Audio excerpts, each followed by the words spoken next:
Artículo 64. Apellido de los hijos. El hijo matrimonial lleva el primer apellido de alguno de los cónyuges. En caso de no haber acuerdo, se determina por sorteo realizado en el registro del estado civil y capacidad de las personas. A pedido de los padres o del interesado con edad y madurez suficiente, se puede agregar el apellido del otro. Todos los hijos de un mismo matrimonio deben llevar el apellido y la integración compuesta que se haya decidido para el primero de los hijos. El hijo extramatrimonial con un solo vínculo filial lleva el apellido de ese progenitor. Si la filiación de ambos padres se determina simultáneamente, se aplica el primer párrafo de este artículo. Si la segunda filiación se determina después, los padres acuerdan el orden. A falta de acuerdo, el juez dispone el orden de los apellidos, según el interés superior del niño. 1. Introducción. Con la sanción de la Ley 26.618, que incorpora el matrimonio igualitario o entre personas del mismo sexo, se introdujeron modificaciones a varios artículos del Código Civil y de algunas leyes complementarias como la Ley 18.248 del nombre. La celeridad en su sanción trajo, como contrapartida, modificaciones parciales e insuficientes que derivaron en visibles diferencias en las normas relativas al apellido según se tratara de hijos de personas de distinto o de igual sexo. Asimismo, quedaron temas importantes sin regular. Estos problemas han sido enmendados en el Código Civil. 2. Interpretación del artículo 64. 2.1. Filiación. Como principio general, la filiación determina el apellido. Ella puede tener lugar por naturaleza, mediante la constitución nacional ICAS de reproducción humana asistida, o por adopción. La filiación por adopción plena, por naturaleza o por constitución nacional ICAS de reproducción humana asistida, matrimonial y extramatrimonial, surten los mismos efectos. La adopción simple confiere el estado de hijo al adoptado, pero no crea vínculos jurídicos con los parientes ni con el cónyuge del adoptante, con las excepciones indicadas en el Código Civil. Por su parte, la adopción de integración se configura cuando se adopta al hijo del cónyuge o del conviviente y genera los efectos previstos en la sección 4 del capítulo 5. 2.2. Hijos matrimoniales.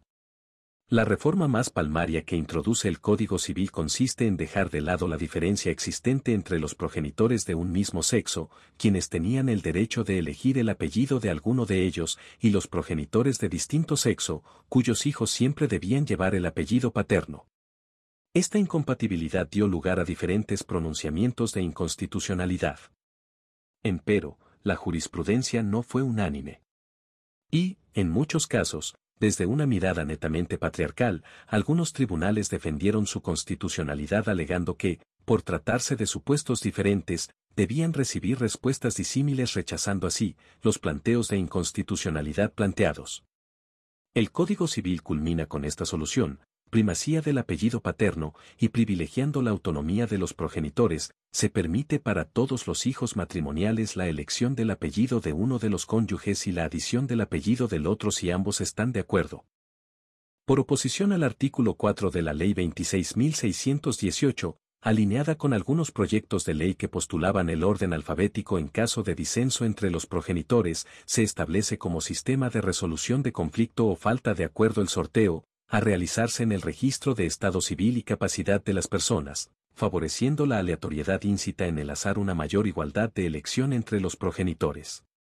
Recordando junto a Pliner que el apellido es la designación común de los miembros de una familia o de una estirpe, y cada individuo lleva el que le corresponde en razón de su integración en el grupo que se distingue por ese apelativo, se mantiene el criterio de que una vez acordado o impuesto por sorteo, si hubo desacuerdo, la determinación y orden de los apellidos del primer hijo instaura el orden para la inscripción de los posteriores nacimientos de hijos con igual filiación.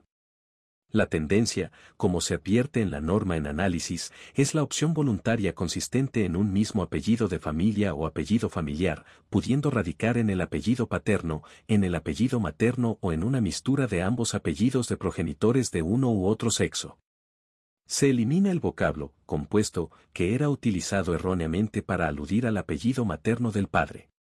Su adición en los matrimonios heterosexuales, al igual que la del apellido paterno de la madre, tenía igual jerarquía pudiendo agregarse uno u otro en forma indistinta. Se subsana, de este modo, un defecto apuntado en diversas ocasiones y se pone en cabeza de ambos progenitores la elección de un único apellido familiar o el apellido de cada uno en el orden que éstos elijan. A diferencia de lo que ocurre con la elección del prenombre, el derecho de los progenitores a la adición del apellido del otro no se encuentra restringido al momento de la inscripción. Su ejercicio les corresponde durante el lapso comprendido entre el acto de inscripción del hijo y hasta sus 18 años de edad. En el régimen derogado, si el hijo deseaba llevar el apellido compuesto de aquel cónyuge del cual tuviera el primer apellido o el del otro cónyuge, podía solicitarlo ante el registro del Estado civil desde los 18 años, es decir, desde su mayoría de edad. En cambio, en el Código Civil, el hijo que cuenta con edad y madurez suficiente, puede solicitar la agregación del apellido del otro progenitor. De este modo, se incorpora el principio de capacidad gradual de los niños y adolescentes, consagrado en el artículo 12, la Convención de los Derechos del Niño. En él se garantiza que los niños que estén en condiciones de formarse un juicio propio gozan del derecho a expresar libremente su opinión en todos los asuntos que los afectan, teniéndose debidamente en cuenta sus opiniones en función de su edad y madurez. Además, ello guarda coherencia con el último párrafo del artículo 26 del Código Civil que, a partir de los 16 años, considera al adolescente como un adulto para las decisiones atinentes al cuidado de su propio cuerpo, por lo que no se observaría impedimento alguno en entender que, en el tópico en tratamiento, los adolescentes gozan, a partir de dicha edad, de edad y madurez suficientes. Estaríamos en presencia de una presunción iuris tantum, que solo debería dejarse de lado cuando se considere que el joven que peticiona la adición carece de tal madurez. Si se acepta que el hijo con edad y madurez suficientes puede agregar el apellido del otro progenitor, con mayor razón esta previsión alcanza a los hijos mayores de edad. En síntesis, la agregación del apellido del otro progenitor puede ser realizada, a. en forma concurrente por ambos progenitores en ejercicio de la responsabilidad parental, b. por el hijo mayor de edad, y c. por el hijo menor de edad que tenga suficiente madurez.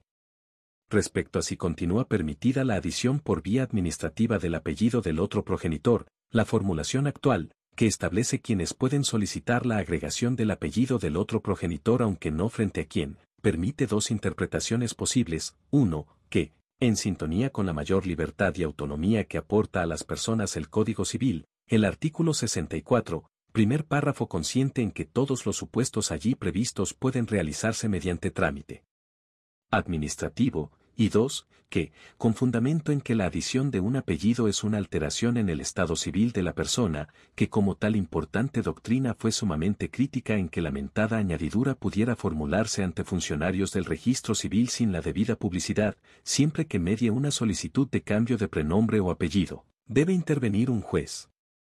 Finalmente, se elimina la frase que prohibía suprimir el apellido una vez añadido. Resulta atinado toda vez que la regla de la inmutabilidad o estabilidad del nombre no es absoluta, permitiendo ciertos cambios si se reúnen los requisitos exigidos por la normativa. 2.3. Hijos extramatrimoniales. El mismo precepto, en su tercer párrafo, se ocupa del apellido de los hijos extramatrimoniales. Si el hijo tiene un solo vínculo filial, porta el apellido de ese progenitor. Si el hijo detenta la filiación de ambos progenitores en forma simultánea, se procede del mismo modo que el dispuesto para los hijos matrimoniales. Cuando la segunda filiación se determina con posterioridad, compete a ambos padres convenir el apellido. Si no lo pudieran acordar, será el juez quien disponga el orden, siempre teniendo en consideración el superior interés del niño.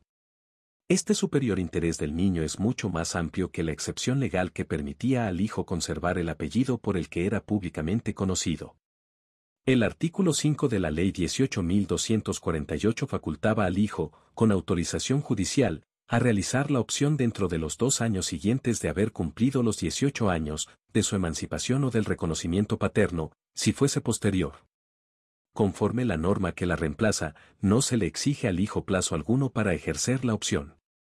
A su vez, dicho precepto en su párrafo final disponía que, si la madre fuese viuda, el hijo debía llevar su apellido de soltera. El remedio era correcto en tanto el hijo fuera fruto de una relación extramatrimonial. No obstante, el estado de viudez resultaba insuficiente por sí solo para la aplicación de esta norma, pues bien podía acontecer que se estuviera en presencia de un hijo matrimonial cuya madre había enviudado durante la gestación. Tal supuesto tornaba inaplicable la solución legal proporcionada. Consecuentemente, resulta correcta la supresión de este enunciado. Gracias por ver el contenido. No olvides suscribirte para más leyes.